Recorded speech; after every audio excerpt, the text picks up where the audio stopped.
어제는 9장과 10장 말씀을 통해서 1번부터 4번 환상을 함께 살펴보았고, 오늘은 낭독한 말씀은 13장과 14장이지만 어제 미처 말씀드리지 못했던 11장부터 마지막 장인 14장까지 보려고 합니다. 먼저 간단히 언급하고 지나가면 11장은 1절에서 볼 수 있는 대로 레바논을 향한 심판의 예고인데 완전히 몰락할 것이라고 말하고 있습니다.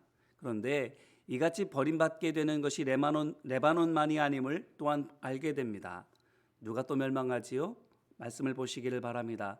이어지는 11장 4절로 7절 말씀을 보게 되면 하나님께서 목자들과 그들이 치던 양떼에 대해서 말씀하시는데, 목자들이 누구인지 또 양떼는 무엇인지가 불분명해서 말씀의 의미가 잘 드러나지는 않습니다만, 내용을 조목조목 따져보기보다는 전체적인 의미를 통해서 보게 되면 그 내용이 대략 유다와 이스라엘 곧 하나님의 백성을 가리켜 하신 말씀인 것을 알 수 있습니다.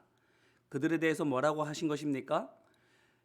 4절로 17절 말씀에 있는 것처럼 먼저는 그 양떼를 보호하고 인도하던 은총이라는 막대기가 꺾여지고 연합이라 불린 또 다른 막대기마저 부러진 것, 그리고 11절에서 내 말을 지키던 가련한 양들은 이것이 여호와의 말씀이었던 줄 안지라 라고 말한 것에서 알 수 있는데, 바로 하나님의 백성이라고 다 하나님의 은총을 입고 연합하는 것이 아님을, 말하자면 하나님의 백성이 죽어도 같이 죽고 살아도 같이 사는 게 아닌 것을 알 수 있습니다.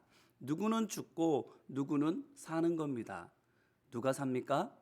바로 11절 말씀에 있는 것처럼 하나님의 말씀을 지켜 행하는 양들, 곧 험한 세상 속에서 고아와 같이 가련한 자신들에게 은총을 베풀어 주시는 분이 하나님이신 것을 아는, 그래서 감사하며 그 말씀을 따라가려고 하는 하나님의 백성들입니다. 그 외에는 심판을 받는다라는 겁니다.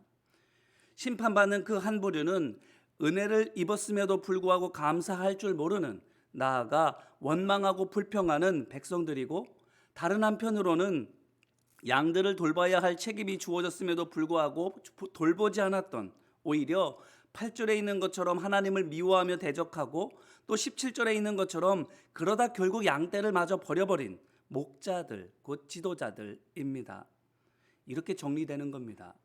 마치 과일에 썩은 데를 도려내는 것처럼 하나님께서 불의한 백성과 지도자를 심판하시고 잘라 버리신다라는 것입니다. 이것은 낯선 것이 전혀 아닙니다. 세례 요한도 이런 경고를 한 바가 있지요.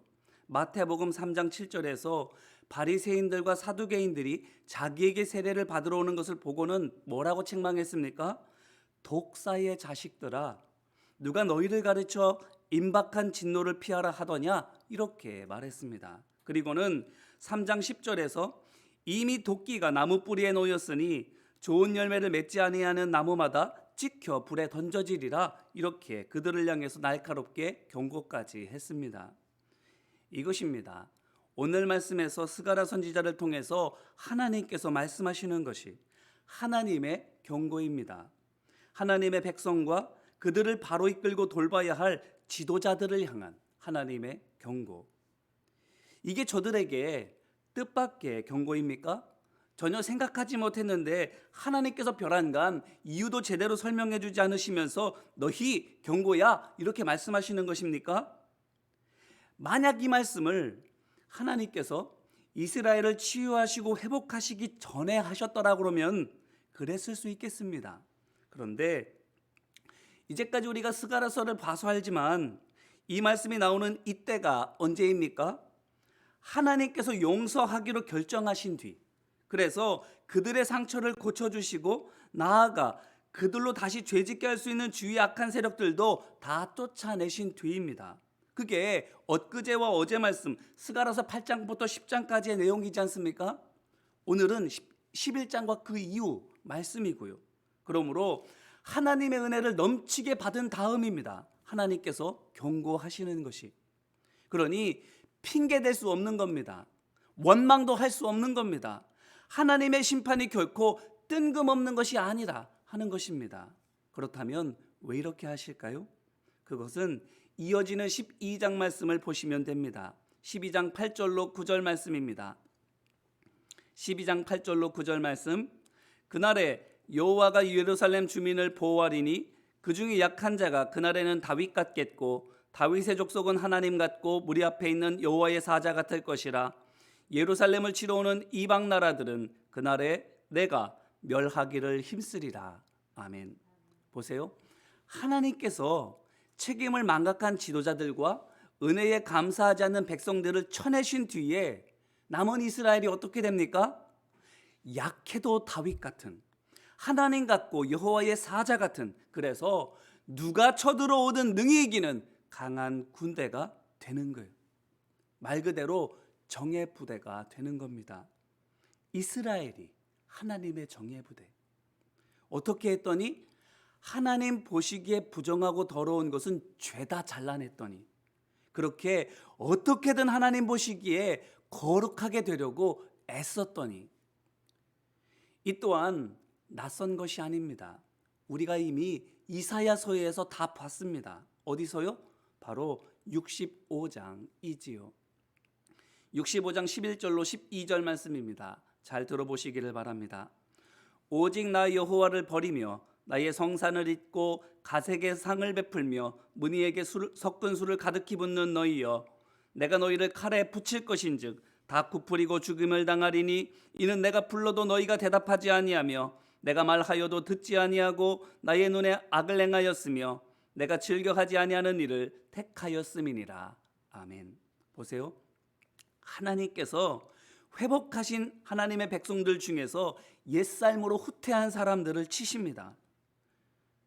치유하시고 회복하셨어요. 그럼에도 불구하고 믿음으로 전진해 나가는 것이 아니라 다시 옛삶으로 돌아가는 자들, 그들을 치시는 거예요. 그 결과 그 다음인 65장 17절로 25절 말씀을 보니까 새 하늘과 새 땅이 됩니다. 하나님의 백성들이 완전히 거듭나서 이전의 삶은 기억조차 하지 않는 새 피조물이 되었다, 이렇게 말합니다. 보세요. 그렇게 된 사람들이 어떻게 살아갑니까? 65장 25절 말씀입니다. 이리와 어린 양이 함께 먹을 것이며 사자가 소처럼 짚을 먹을 것이며 뱀은 흙을 양식으로 삼을 것이니 나의 성산에서는 해함도 없고 상함도 없으리라. 아멘. 어떤가요? 이 사람들이 어떻게 됐어요? 이 세상에서 볼 수 없는 사람들이 된 거예요. 맞습니다. 바로 이거예요. 이걸 위해서였습니다. 순금을 얻으려면 금에서 불순물을 없애야 하는 것처럼 하나님께서도 하나님의 백성들이 온전히 거룩해지도록, 그래서 진정한 하나님의 군대가 되게 하시려고 그들에게서 죄 곧 불순물을 거르고 또 거르고 하신 겁니다. 이제 그들의 온전히 변화된 모습을 보시기를 바라요. 오늘 말씀 13장 9절 말씀입니다. 13장 9절 말씀. 내가 그 3분의 1을 불 가운데에 던져 은같이 연단하며 금같이 시험할 것이라. 그들이 내 이름을 부르리니 내가 들을 것이며 나는 말하기를 이는 내 백성이라 할 것이요 그들은 말하기를 여호와는 내 하나님이시라 하리라. 아멘. 어떤가요? 이사야 선지자를 통해 보여주신 온전히 거듭난 이스라엘의 모습과 똑같지 않습니까? 그렇다면 왜 이렇게 하실까요? 자, 그러면 이후에 될 일을 보시기를 바라요. 14장 3절과 9절 말씀, 그리고 11절 말씀입니다. 14장 3절, 9절, 11절 말씀 우리 같이 함께 읽어볼까요? 3절, 9절, 11절 말씀. 그때에 여호와께서 나가사 그 이방 나라들을 치시되 이왕의 전쟁 날에 싸운 것 같이 하시리라. 여호와께서 천하의 왕이 되시리니 그날에는 여호와께서 홀로 한 분이실 것이요 그의 이름이 홀로 하나님이실 것이라. 11절 말씀입니다. 사람이 그 가운데에 살며 다시는 저주가 있지 아니하리니 예루살렘이 평안히 서리로다. 아멘. 하나님께서 온전히 거듭나서 하나님의 참 백성이 된 이스라엘과 같이 세상에 남은 모든 악과 최후의 전쟁을 벌이시는데 누가 이긴다라는 겁니까? 하나님께서 이기신다라는 거예요. 하나님께서 하나님의 군대된 이스라엘과 함께 세상의 남은 악과 전쟁에서 하나님이 이기시는 거예요. 그래서 세상 모든 남은 사람들이 뭘 알게 되는 겁니까? 이 세상의 신은 오직 하나님이시구나. 내가 이제까지 믿고 살았던 우상들 다 거짓이구나. 비로소 모든 사람들이 깨닫게 된다라는 거예요. 그제서야 그래서 참 평화가 찾아온다라는 겁니다. 이것이 5번과 8번 환상을 통해서 하나님께서 스가랴 선지자에게 보여주신 비전이고, 또한 오늘 말씀 13장과 14장을 통해서 주시는 계시의 주된 내용입니다.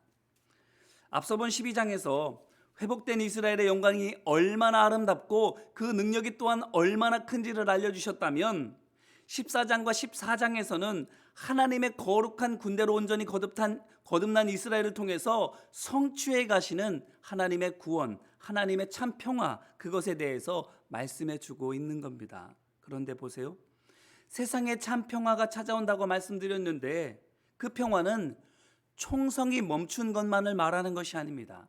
전쟁이 그친 것만 평화가 아닌 겁니다. 14장 16절과 20절 전반부를 보시기를 바랍니다.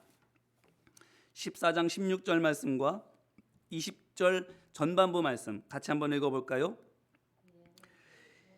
예루살렘을 치러 왔던 이방 나라들 중에 남은 자가 해마다 올라와서 그 왕 만군의 여호와께 경배하며 초막절을 지킬 것이라.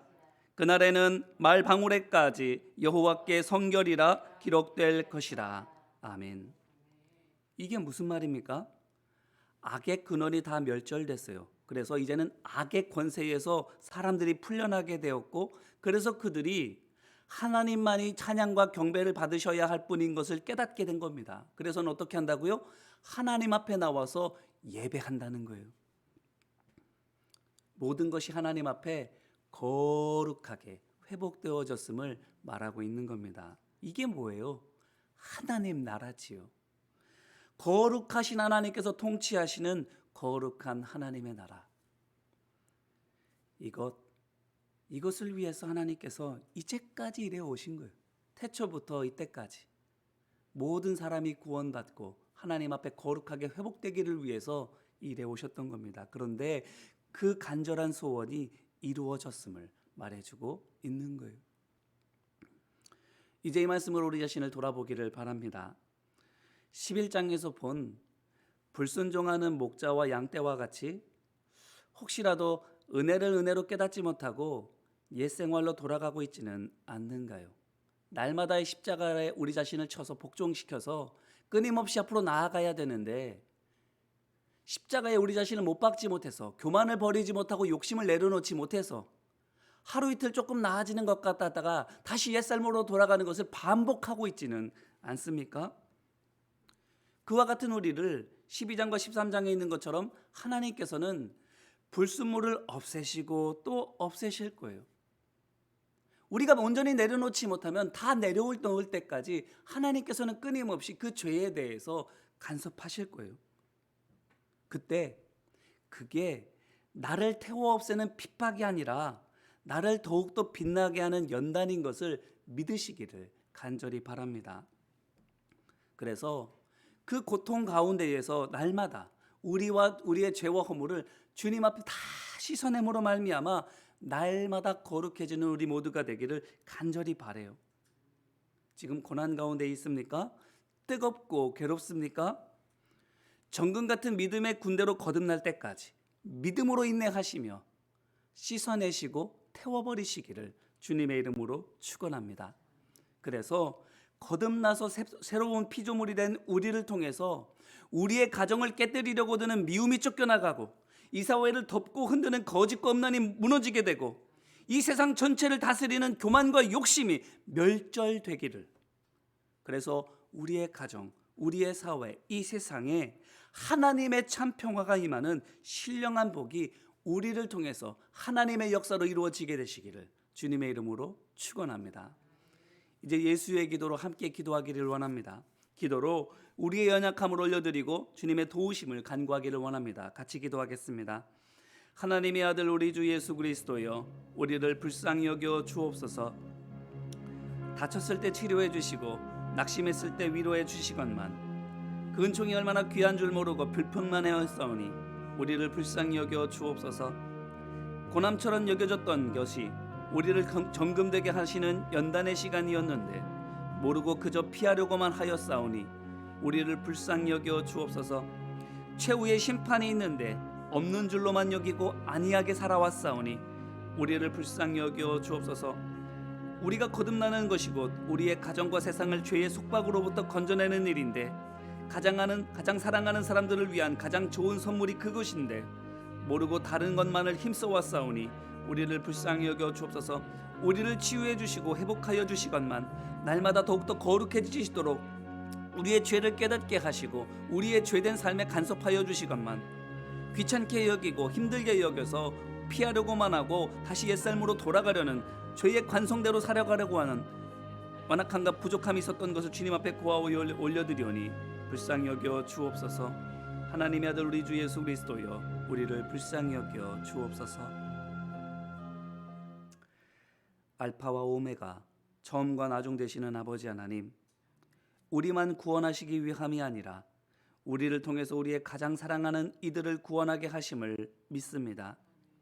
그것을 몰랐을 때는 다른 것으로 그들을 기쁘게 하려고 하였고 도우려고 하였으나 이제 알았사오니 우리를 정금으로 다듬어 가시는 하나님의 손길에 우리의 마음과 몸과 삶을 맡겨 드립니다. 더럽고 추한 모든 것 다 태워 주옵소서.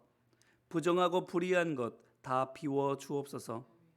아무리 죽을 것 같이 괴롭고 다 잃을 것처럼 염려스럽다 할지라도 주님만을 믿고 의지하며 죄된 모든 것 하나님보다 더 귀하게 여기는 것 내려놓게 하여 주옵소서. 오직 하나님만으로만 충만하게 채워지는 우리가 되게 하여 주옵소서. 온전히 거듭나서 완전히 새로워지게 하여 주옵소서.